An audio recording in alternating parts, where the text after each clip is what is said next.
अस्सलाम वालेकुम and welcome back to my channel. कैसे हैं आप सब। आज मैं आपसे शेयर कर रही हूँ जी वाइट सॉस की रेसिपी।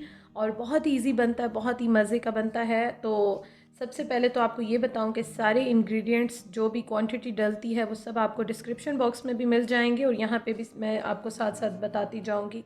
तो जी एक पैन में मैंने मक्खन डाला। मक्खन जो है ये घर में बना हुआ है, जो मैं बनाती हूँ। अगर ये नहीं है तो आप कोई भी ले सकते हैं, जो भी आपके घर में है, बाज़ार का है आप यूज़ कर सकते हैं। और उसमें मैंने डाल दिया मैदा। उसके बाद मैंने इन दोनों को जो है वो अच्छी तरह से पका लिया।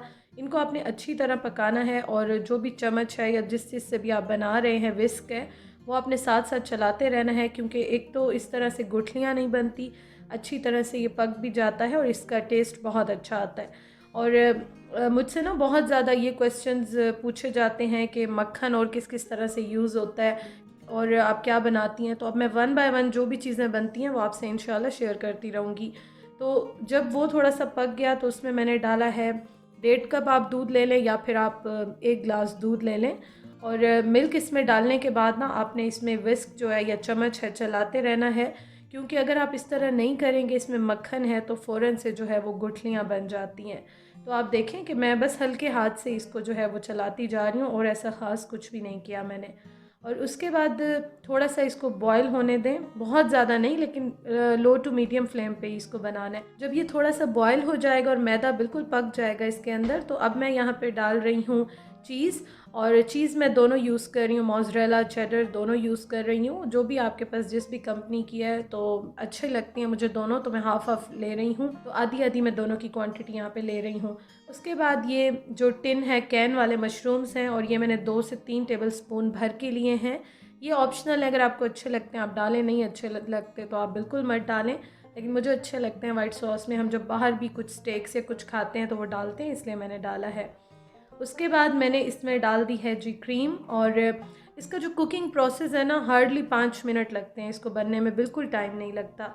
उसके बाद जी यहाँ पे आप देखें चिकन पाउडर है। चिकन पाउडर ना हो तो आप स्टॉक ले लें या चिकन क्यूब ले लें, जो भी आपके पास अवेलेबल है। और काली मिर्च है और ओरिगानो या मिक्स हर्ब्स आपके पास जो भी हैं आप डाल सकते हैं।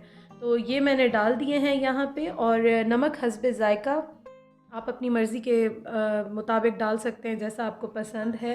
तो देख लीजिएगा, क्योंकि chicken powder, chicken cube, chicken stock, इन सब में नमक होता है, तो आप बिल्कुल टेस्ट कर लीजिएगा। वैसे आधा चम्मच या मैक्सिमम 1 चम्मच से थोड़ा कम आप इस तरह डाल सकते हैं। और ये देखें आप, चीज़ कितने मज़े की लग रही है जो इसमें मैंने डाली है ना, मोज़रेला चीज़, कितने मज़े की वो आ रही है। अच्छा जी, इसको थोड़ा सा आपने पका लेना है ताकि चीज़ जो है वो अच्छी तरह मेल्ट हो जाए।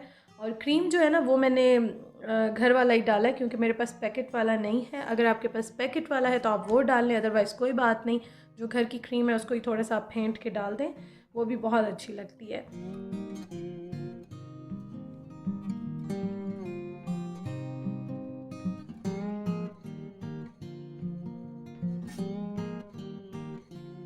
तो ये जी हो गया है डन। और इसके साथ की बाकी रेसिपीज़ भी वन बाय वन इंशाल्लाह ताला आपसे शेयर करूँगी, ज़रूर देखिएगा।